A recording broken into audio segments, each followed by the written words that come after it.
सर्वांना जय भीम, जय शिवराय। ज्या दिवशी उत्कर्षताईंचा अर्ज भरला त्याच दिवशी मराठा समाजातल्या तरुणांनी स्वनिधीतून 1 लाख रुपये जमा करून ताईंना निधी दिला इलेक्शनसाठी। खूप लोकांना हा कल्चरल शॉक होता।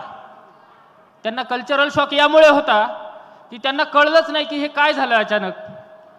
सध्या देशातलं वारं, वातावरण, मीडिया सगळ्यातनं काय बनवलं जातंय, लोकांपर्यंत काय पोहोचवलं जातंय आणि ही पोरं काय वेगळा विचार करतायत।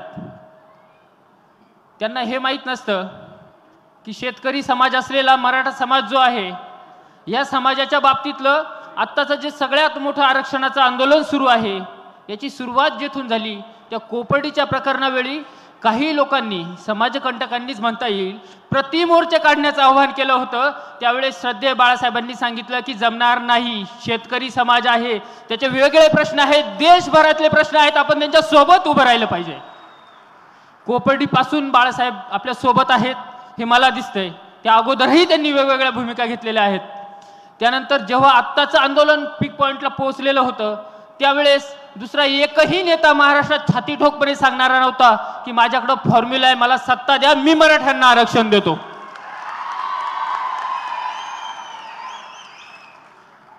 काही लोकांनी विचारलं की इलेक्शन आहे, लोक पैसे घेण्यासाठी मागं मागं फिरतात उमेदवाराच्या, तुम्ही पैसे देऊ राहिलेत।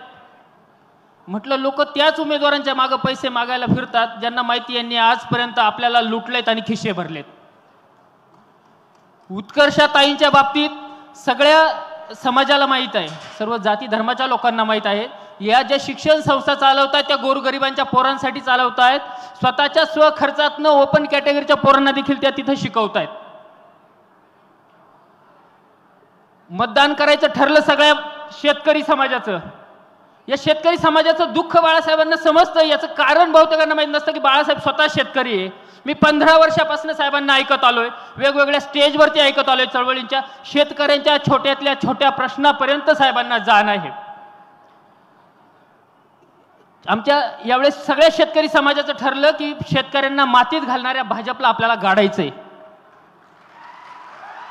आणि त्या भाजपला गाडण्यासाठी शिर्डी लोकसभा मतदारसंघात आम्ही तयारीने उभे होतो आणि अचानक दोन्ही उमेदवार भाजपचेच, एक अधिकृत शिंदे सेनेच्या तिकिटावरती आणि दुसरा डमी भाजपचाच,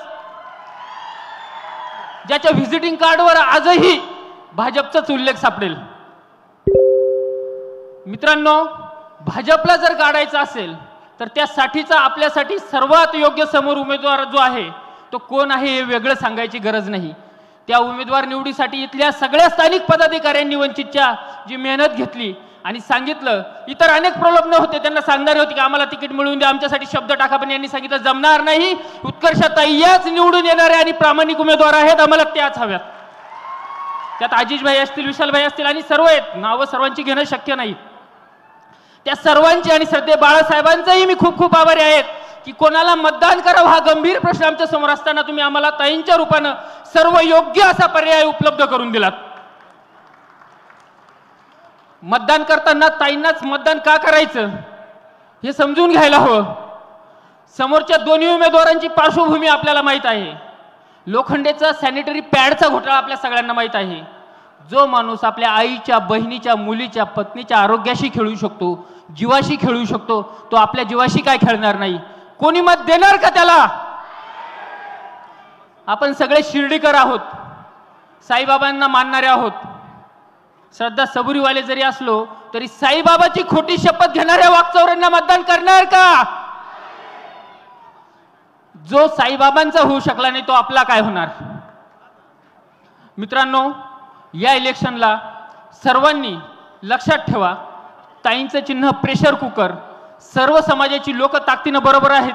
आपण हे इलेक्शन म्हणजे जमिनीवर मी बघतोय, हे इलेक्शन म्हणजे नुसतं इलेक्शन नाही राहिलेलं, ही लढाई झालेली आहे। स्थानिक प्रस्थापित दोन्ही बोके ज्यांनी आतापर्यंत सगळं कब्जात ठेवलेलं, त्या प्रस्थापितांच्या विरोधातली ही लढाई आहे, खऱ्या अर्थानं वंचितांची ही लढाई आहे। त्यामुळे आम्ही गरजवंत मराठी असो किंवा सर्व समूहातले वंचित घटक असतील, ते सगळे ताकदीनं बरोबर आहेत। त्यामुळे एक घोषणा देऊयात आणि थांबूयात, लढेंगे जीतेंगे, लढेंगे। धन्यवाद। धन्यवाद।